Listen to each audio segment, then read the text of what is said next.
இயேசுவின் இனிய நாமத்தில் வாழ்த்துக்கள். மீண்டுமாக துளிர்க்கும் வசனம் நிகழ்ச்சிக்கு உங்களை அன்போடு வரவேற்கிறேன். மற்றும் ஒரு நல்ல செய்தியோடு உங்களை சந்திக்கிறதுல மிக்க மகிழ்ச்சி. இந்த நாளின் செய்தியின் தலைப்பு எதுவரைக்கும்? How long? ஆண்டவர் இந்த கேள்விய சிலர் இடத்துல கேட்கிறார் வேதத்துல. இது எப்படி இந்த செய்திக்கு நான் போனேன் அப்படின்னா, என்னுடைய அனுதின வேத வாசிப்பு அந்த வாசிச்சுட்டு இருக்க டைம்ல நான் 1 சாமுவேல் 16ஆம் அதிகாரம் வாசிக்க ஆரம்பிச்சேன்.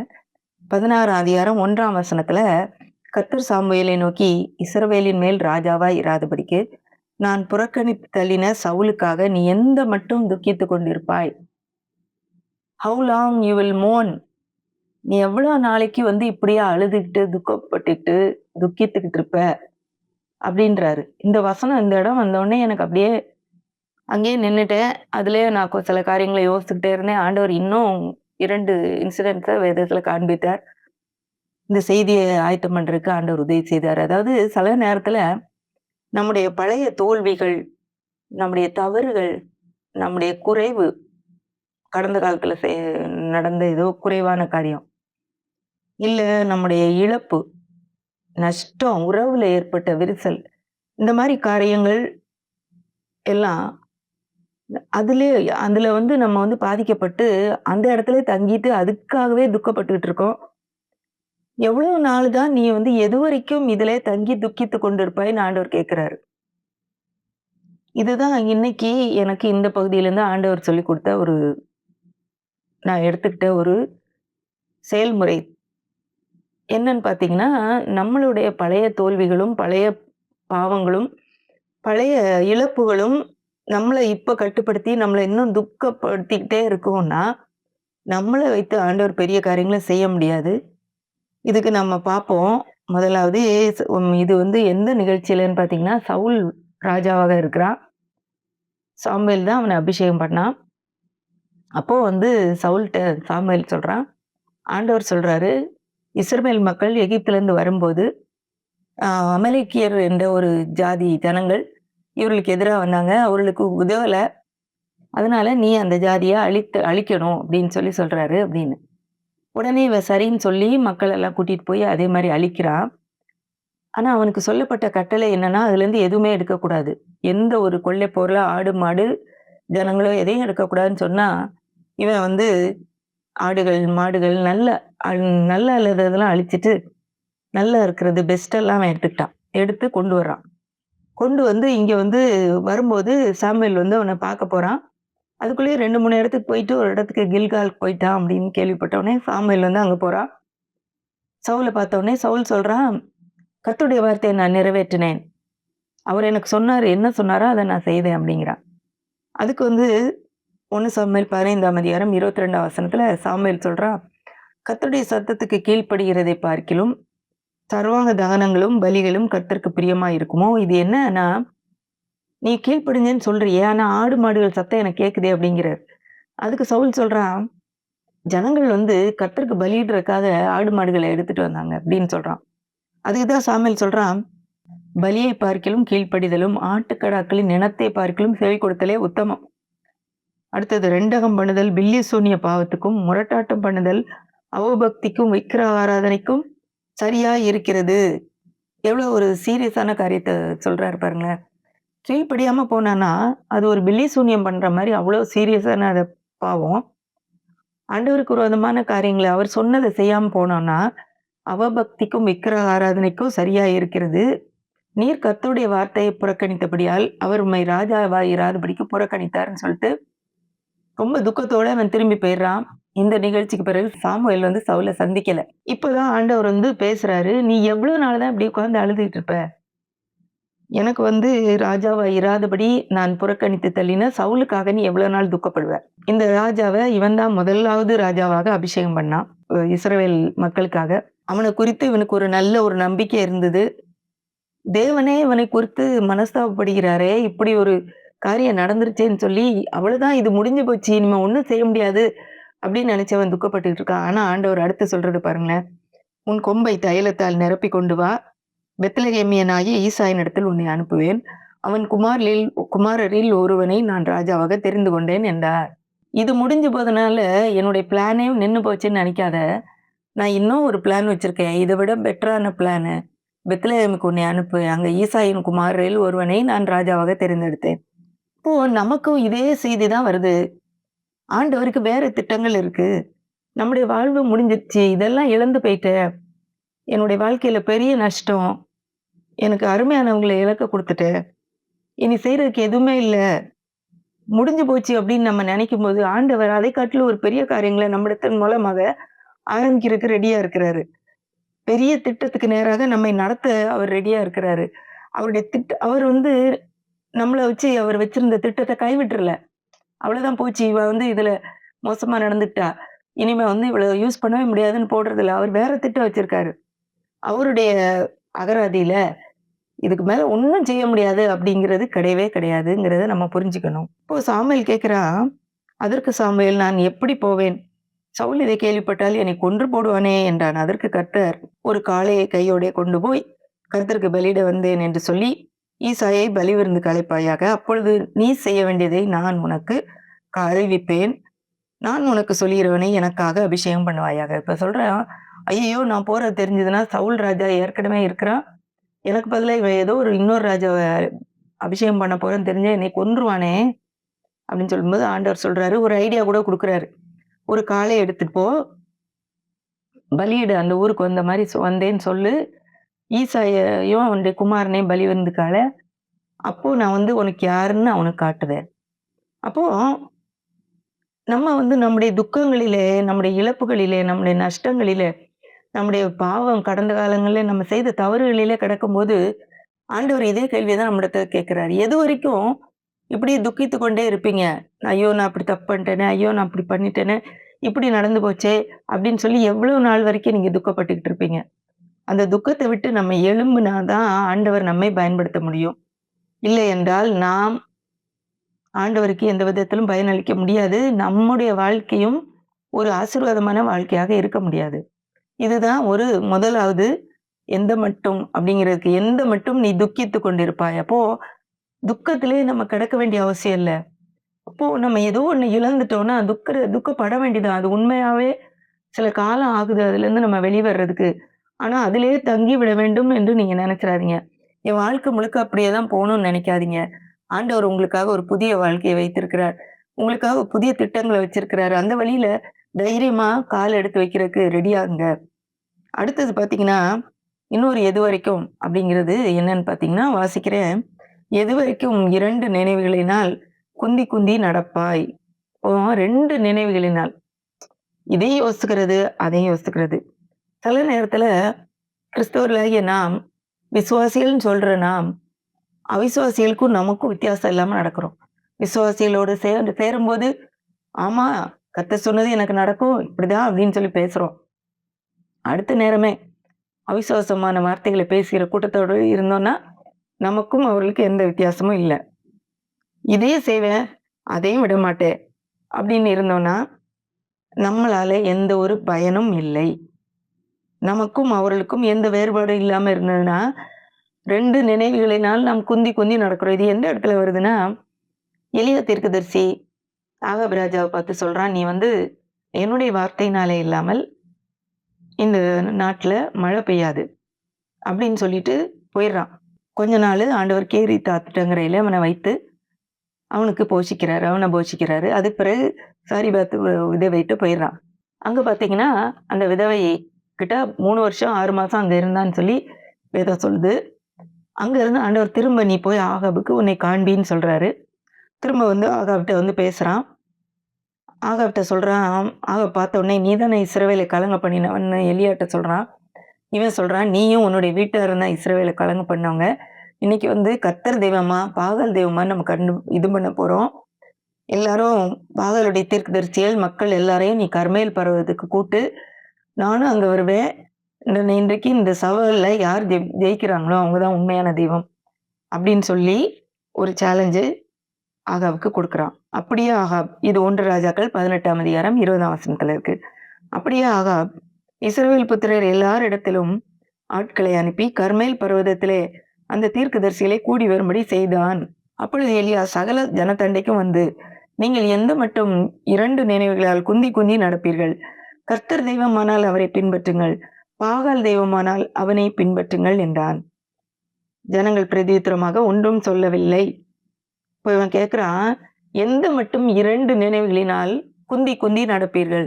கர்த்தர் தெய்வமானால் அவரை பின்பற்றுங்கள். பாகால் தெய்வமானால் அவனை பின்பற்றுங்கள். 2 நினைவு இருந்துட்டே இருக்கா. இந்த சைடு வந்தா கர்த்தரை பின்பற்றுது. அந்த சைடு வந்தா அந்த அந்த தேவனை பின்பற்றுது. இப்படி இருக்கக்கூடாது அப்படின்னு ஒரு சேலஞ்ச் இந்த இடத்துல வைக்கிறான். நான் ஒரு பலிபீடம் கட்டுறேன். நீங்க ஒரு பலிபீடம் கட்டுங்க. அப்போ இந்த பலிபீடத்துல ஒண்ணு நான் அந்த மிருகத்தை வைப்பேன். அதே மாதிரி நீங்களும் வைங்க. நெருப்பு பத்த வைக்கக்கூடாது. அக்கினியினால் பதிலளிக்கிற தேவனே தேவான் அப்படிங்கிறத நம்ம புரிஞ்சுக்கணும். உடனே எல்லாரும் இது நல்ல வார்த்தை. சரி அப்படிங்கிறாங்க. அப்புறம் பார்த்தீங்கன்னா, அவங்க பகல் முழுக்க கூப்பிடுறாங்க. பாகாலே எங்களுக்கு இறங்கும் இறங்கும்னு ஒண்ணுமே சாயங்காலம் வரைக்கும் ஒண்ணும் நடக்கல. ஆனா இவன் சாயங்கால நேரத்துல அந்த பலிய எல்லாத்தையும் வைத்து அந்த பலியின் மேல் தண்ணிய கொண்டு வந்து ஊத்தி, எல்லாத்தையும் நனைச்சு வச்சு கீழ தண்ணி ஓடுற அளவுக்கு அவ்வளவு தூரம் அத வெட்டாக்கி ஆண்டவர நோக்கி ஜெபம் பண்றான். உடனே வானத்திலிருந்து வந்த அக்கினி அந்த பலியையும், விறகையும், தண்ணி எல்லாத்தையும் நக்கி போட்டது அப்படின்னு இருக்கு. ஒண்ணும் இல்லாம எரிச்சு போட்டுருச்சு. கர்த்தரே தேவன் என்று அறிந்து கொண்டார்கள் அன்றைக்கு. இன்றைக்கு நம்ம முன்னாடியும் இருக்கிற சேலஞ்ச் அதுதான். நம்ம இதுல இருக்கோமா? அதுல இருக்கோமா? 2யும் நம்ம வச்சுக்கிட்டு இருக்க முடியாது.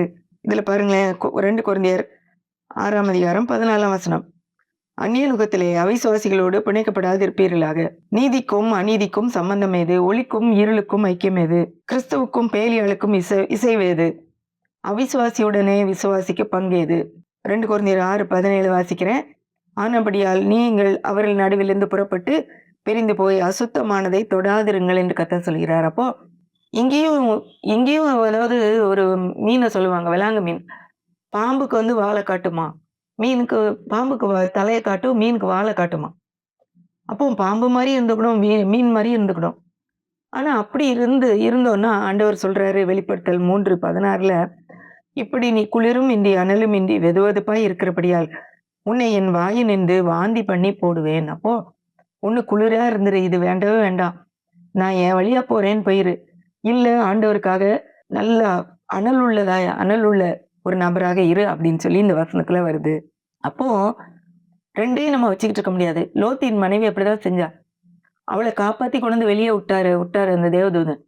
விட்டு ஜீவன் தப்ப ஓடிப்போ, இங்க எங்கேயுமே நிக்காத, திரும்பி பார்க்காத அப்படின்னு சொல்லி சொல்றாரு. ஆனா அவ வந்து இடையில நின்னு திரும்பி பார்த்து அப்படியே உப்பு தூணாயிடுறா. அவளுக்கு இதை விடுறதுக்கு மனசு இல்ல. தன்னுடைய ஜீவனை காப்பாற்றி கொள்ள மனசு இல்ல. அப்போ எதுவரைக்கும் 2 நினைவுகளினால் குந்தி குந்தி நடப்பீர்கள். இன்றைக்கு என்னை பார்த்து கொண்டிருக்கிற யாராவது இந்த சைடும் வேணும், அந்த சைடும் வேணும்னா இது வந்து இப்படி வேலை செய்யாது. கர்த்தர் தெய்வமானால் அவரை பின்பற்ற வேண்டும். அவருக்கு உண்மையா இருக்க வேண்டும். அவருக்கு விசுவாசமா இருக்கணும். அவருடைய வார்த்தைகளை நம்பணும். அவருடைய வார்த்தைகள் சொல்றபடி செய்யணும். ஆண்டவர் வேண்டான்னு சொல்றதை விட்டு விலகணும். அதையும் செஞ்சுக்கிட்டு இதையும் செஞ்சுக்கிட்டு ஆண்டவர் கொடுக்கிற ஆசீர்வாதம் மட்டும் நம்முடைய வாழ்க்கையில வேண்டும் என்று நினைத்தோமானால் மிகவும் தவறு. இது நடக்கிறதுக்கு வாய்ப்பே இல்லை. இன்னொரு காரியம் பாருங்களேன். மத்தேயு 7ஆம் அதிகாரத்துல நான் சில வசனங்களை வாசிக்கிறேன். 21ஆம் வசனத்திலிருந்து, பரலோகத்தில் இருக்கிற என் பிதாவின் சித்தத்தின்படி செய்கிறவனே பரலோகத்தில் பிரவேசிப்பானே அல்லாமல் என்னை நோக்கி கர்த்தாவே கர்த்தாவே என்று சொல்கிறவன் அதிலே பிரவேசிப்பதில்லை. அந்நாளிலே அநேகர் என்னை நோக்கி கர்த்தாவே கர்த்தாவே உமது நாமத்தினாலே தீர்க்க தரிசனம் உரைத்தோம் அல்லவா, உமது நாமத்தினாலே பிசாசுகளை துரத்தினோம் அல்லவா, உமது நாமத்தினாலே அநேக அற்புதங்களை செய்தோம் அல்லவா என்பார்கள். அப்பொழுது நான் ஒரு காலம் உங்களை அறியவில்லை, அக்கிரம செய்கைக்காரரே என்னை விட்டு அகன்று போங்கள் என்று அவர்களுக்கு சொல்லுவேன். இது கொஞ்சம் பயமான ஒரு வசனமா தான் இருக்குது. சில நேரத்துல எச்சரிக்கையான செய்திகளை கொடுக்க வேண்டியிருக்குது. என்னுடைய பிள்ளைய நான் நேசிக்கிறேன்னா போற வழியில ஏதோ ஆபத்து இருக்குன்னா சொல்லுவேன், அந்த பக்கம் போகாத, ஆபத்து இருக்கு, அங்க ஒரு டேஞ்சர் இருக்குது அப்படின்னு சொல்லுவேன். உண்மையாவே எச்சரிப்பை கொடுக்கலன்னா நான் அந்த பிள்ளைய நேசிக்கலன்னு அர்த்தம். இப்போ என்னை பார்த்து கொண்டு இருக்கிற ஒவ்வொருவருக்கும் நான் இந்த செய்தியை ஆண்டவருடைய வசனத்துல சொல்லப்பட்டிருக்கிற இந்த காரியத்தையும் நான் சொல்ல வேண்டியிருக்கு. 3வது காரியம் பாத்தீங்கன்னா, இதுலயும் எது வரைக்கும்னு ஒரு காரியத்தை ஆண்டவர் எனக்கு காண்பித்தார். எது வரைக்கும் உங்களிடத்தில் பொறுமையா இருப்பேன். இயேசுவானவரும் சீஷர்கள் 3 பேரும், பேதுரு, யாக்கோபு, யோவான் 3 பேரும் மறுரூப மலைக்கு மேல போறாங்க. அங்க தேவன் இயேசு வந்து மறுரூபமாகிறாரு. அங்க அவங்க பிதாவை பேசுறது, மோசே, எலியாலாம் பேசுறதெல்லாம் கேட்டுட்டு திரும்பி கீழ இறங்கி வர்றாங்க. இங்க ஒரு பெரிய கலவரம் நடந்துட்டு இருக்கு. இயேசுவானவர பார்த்த உடனே அங்க ஒருத்தன் ஓடி வர்றான். வாசிக்கிறேன். அவர்கள் ஜனங்களிடத்தில் வந்தபோது மத்தேயு 17:14. ஒரு மனுஷன் அவரிடத்தில் வந்து அவர் முன்பாக முழங்கால் படியிட்டு, ஆண்டவரே என் மகனுக்கு இரங்கும். அவன் சந்திர ரோகியாய் கொடிய வேதனைப்படுகிறான். அடிக்கடி தீயிலும், அடிக்கடி ஜலத்திலும் விழுகிறான். அவனை உம்முடைய சீஷரிடத்தில் கொண்டு வந்தேன். அவனை சொஸ்தமாக்க அவர்களால் கூடாமல் போயிற்று என்றான். இப்ப ஆண்டவர் என்ன சொல்றாரு பாருங்க. இயேசு பிரதியுத்தரமாக, விசுவாசமில்லாத மாறுபாடுள்ள சந்ததியே, எதுவரைக்கும் நான் உங்களோட இருப்பேன்? எதுவரைக்கும் உங்களிடத்தில் பொறுமையாயிருப்பேன்? அவனை என்னிடத்தில் கொண்டு வாருங்கள். இப்போ இது நமக்கு கொஞ்சம் கஷ்டமான ஒரு பேசேஜா இருக்குது. சீஷர்கள் கீழ 9 பேர் இருக்காங்க. இவர்கள்ட்ட அந்த ஆள் கொண்டு இவங்க குணமாக்க முடியும்னு நம்பி கொண்டு வந்திருக்காரு. இவங்களால முடியல. ஆனா இயேசுவானவர் மேலேருந்து கீழ இறங்கி வந்தோனே அவர்ட்ட போய் இவன் திரும்ப சொல்றான், என் பையனுக்கு இப்படி பிசாசு பிடிச்சிருக்கு. அவன் தீயிலயும், தண்ணீலயும் அவன தள்ளி விடுது. அவன சாகடிக்க பாக்குது. நான் இந்த சீஷர்கள்ட்ட கொண்டு வந்தேன். அவங்களால சுகமாக்க முடியல. உடனே ஆண்டவர் என்ன சொல்லியிருக்கணும், ஐயையோ! உங்களால முடியலையா? அப்போ இந்த பிசாசு கண்டிப்பா நான் செஞ்சா தான் போகும். நீங்க செஞ்சா போறதுக்கு வாய்ப்பே இல்லன்னு சொல்லியிருக்கணும். ஆனா ஆண்டவர் அப்படி சொல்லல. இதுதான் இங்க ஹைலைட்டே. ஆண்டவர் என்ன சொல்றாருன்னா, "எதுவரைக்கும் நான் உங்களோட இருப்பேன்? எதுவரைக்கும் உங்களிடத்தில் பொறுமையா இருப்பேன்?" இன்னைக்கு நம்மட்ட பேசுறதும் அதுதான். எதுவரைக்கும் நான் உங்கட்ட பொறுமையா இருப்பேன்? ஏன்னா, இந்த சீஷர்கள் ஒன்றும் தெரியாதவங்க கிடையாது. இதுக்கு முன்னாடி 70 பேரா ஆண்டவர் அனுப்புனாரு. 12 பேரையும் அனுப்புனாரு. 2 பேரா சொன்னாரு.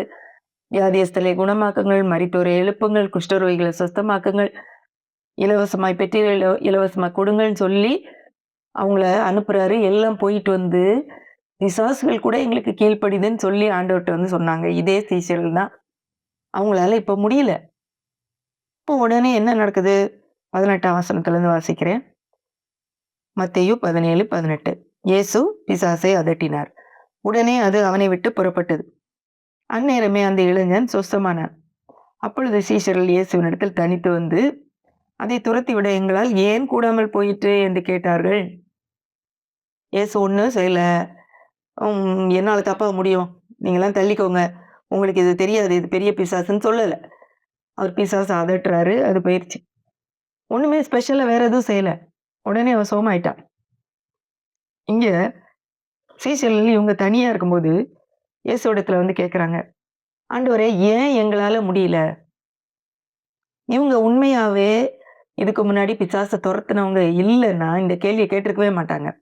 பிசாச துரத்துனதே கிடையாதுன்னா, அவங்க ஐயையோ! இப்படிதான் பண்ணும் போல நம்ம தப்பா பண்ணியிருக்கோம் அப்படின்னு நம்ம நினைக்கலாம். ஆனா அவங்க ஏற்கனவே செஞ்சிருக்காங்க. அதே மாரி தான் ஆண்டவரும் செய்றாரு. அதட்டுறாரு போயிருச்சு. அப்போ என்ன ஏன் ஆண்டவரே நாங்க செஞ்சா ஏன் போல? ஏன் எங்களால முடியல? நீங்க சொன்ன மாரி தானே நாங்களும் சொன்னோம் அப்படின்னு அவங்க கேட்கறாங்க. அதுக்கு அவர் ஒரு முக்கியமான ஒரு வசனத்த சொல்றாரு பாருங்க. மத்தேயு 17ஆம் அதிகாரம் 20ஆம் வசனம். அதற்கு இயேசு உங்கள் அவிசுவாசத்தினால் தான் கடுகு விதை அளவு விசுவாசம் உங்களுக்கு இருந்தால் நீங்கள் இந்த மலையை பார்த்து இவ்விடம் விட்டு அப்புறம் போ என்று சொல்ல அது அப்புறம் போ. உங்களால் கூடாத காரியம் ஒன்றுமிராது என்று மெய்யாகவே உங்களுக்கு சொல்கிறேன். இப்போ ஒரு முக்கியமான ஒரு கோட்பாடு இங்க தெரியுது. இப்போ ஏன் அவர்களால முடியலன்னா உங்களுடைய அவிசுவாசம் அப்படிங்கிறார். விசுவாசம் இல்ல. அவங்களுக்கு விசுவாசமே இல்லன்னு கிடையாது. விசுவாசம் இருந்ததுனால தான் அவங்க ட்ரை பண்ணியிருக்காங்க.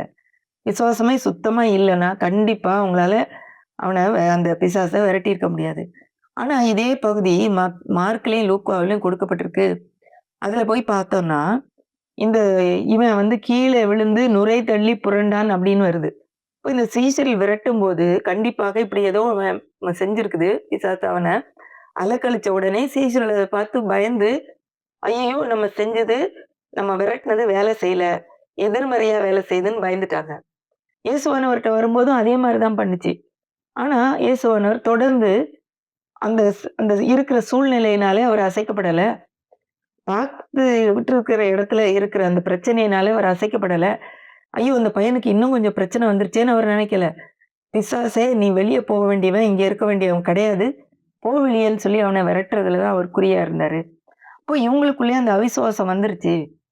அந்த அவிசுவாசம் வந்ததுனால விசுவாசம் செயல்படாம போயிருச்சு. அதனால தான் சொல்றாரு, கடுகு விதை அளவு விசுவாசம் உங்களுக்கு இருந்தா, நீங்க இந்த மலைய பார்த்து பெயர்ந்து அப்புறம் போ என்று சொல்ல, அது அப்புறம் போகும். உங்களால் கூடாத காரியம் வந்துராது. ஆண்டவர் சொல்ல என்னால மட்டும் தான் கூடும். உங்களால கூடாதுன்னு சொல்லல. உங்களால் கூடாத காரியம் ஒன்றுமிராது. எப்போ? கடுகு விதை அளவு விசுவாசம் இருந்தா.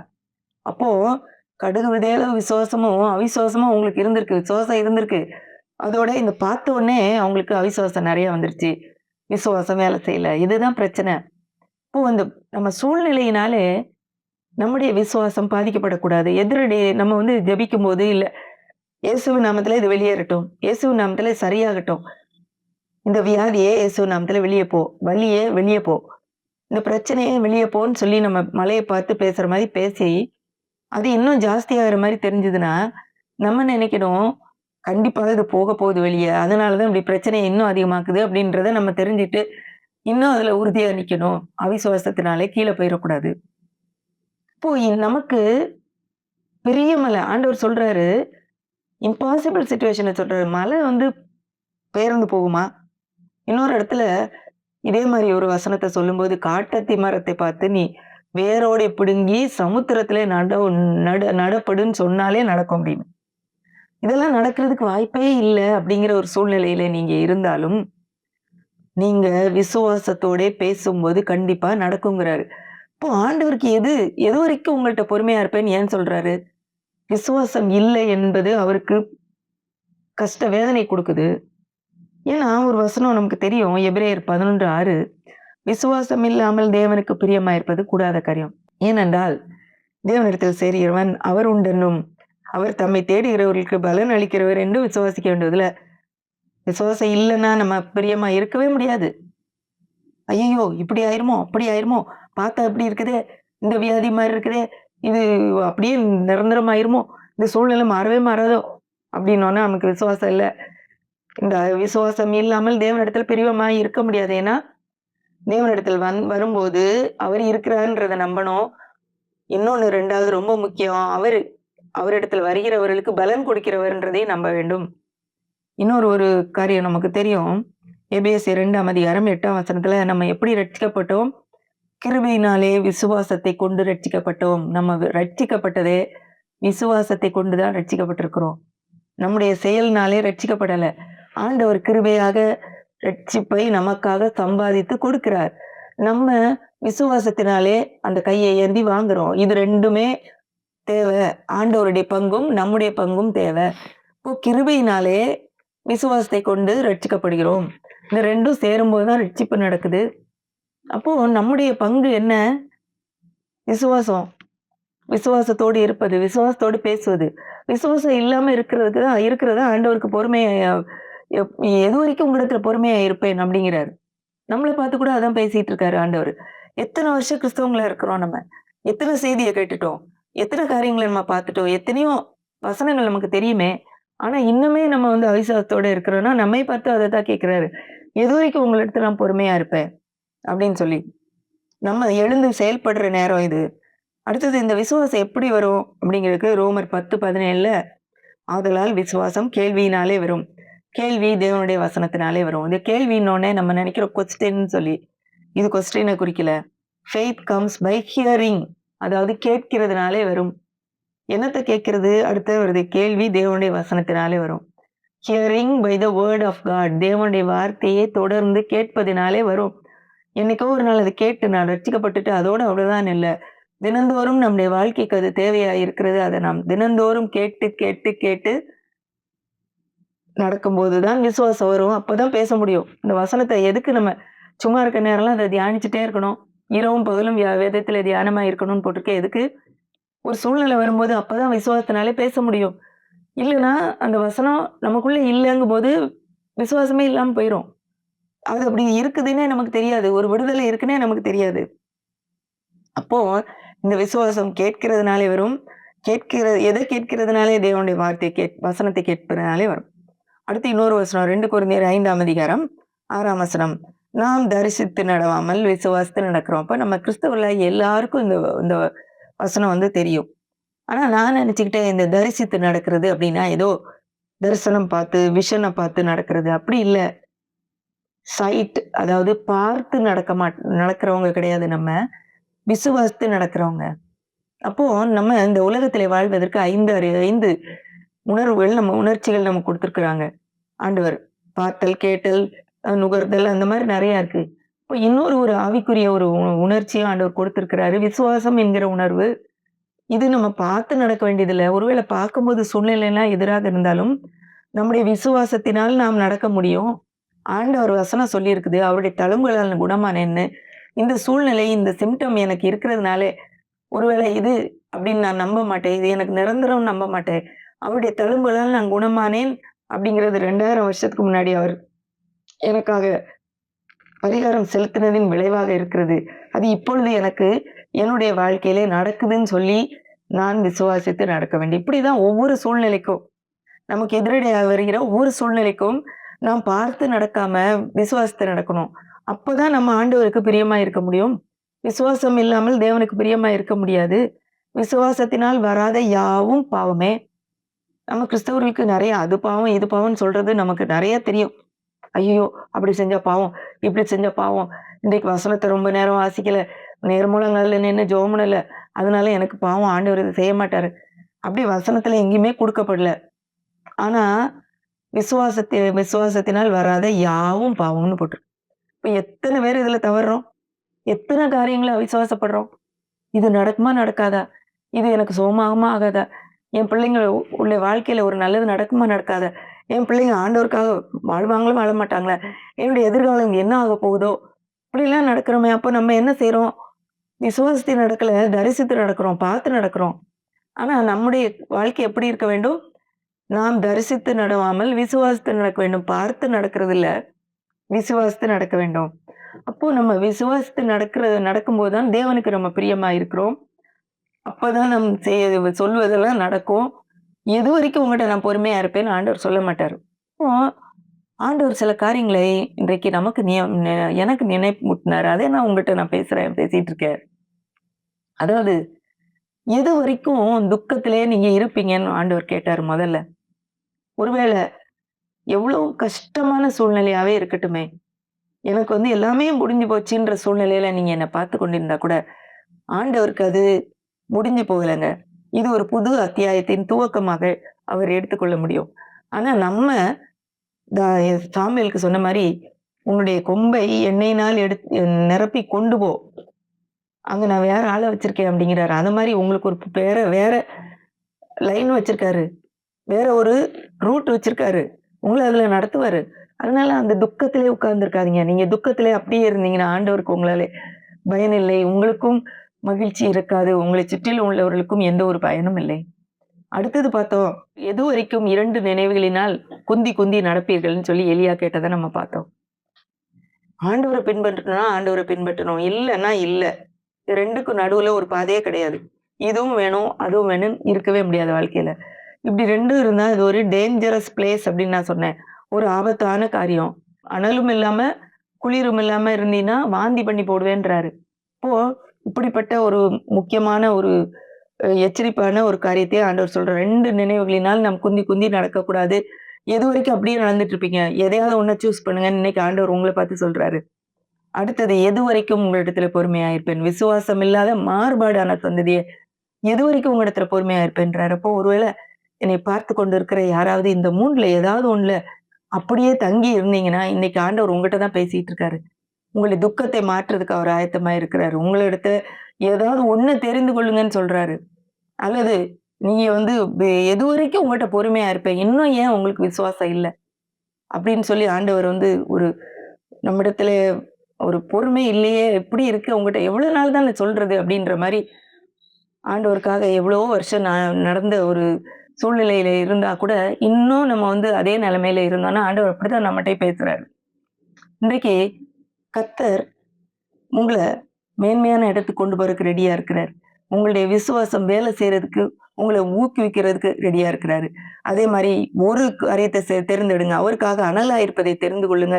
உங்க வாழ்க்கை மேலான ஒரு எதிர்ப்பு அதாவது ஒரு எதிர்நீச்சல் போடுகிற வாழ்க்கையா மட்டும் இல்ல, அநேகருக்கு ஆசீர்வாதத்தை கொண்டு வருகிற ஒரு வாழ்க்கையாக, புது துவக்கத்தை கொண்டு வருகிற ஒரு வாழ்க்கையாக ஆண்டவருடைய ஆசீர்வாதம் நிறைந்த வாழ்க்கையாக, மற்றவர்களுக்கும் ஆசீர்வாதத்தை கொடுக்கிற ஒரு வாழ்க்கையாக மாற முடியும்.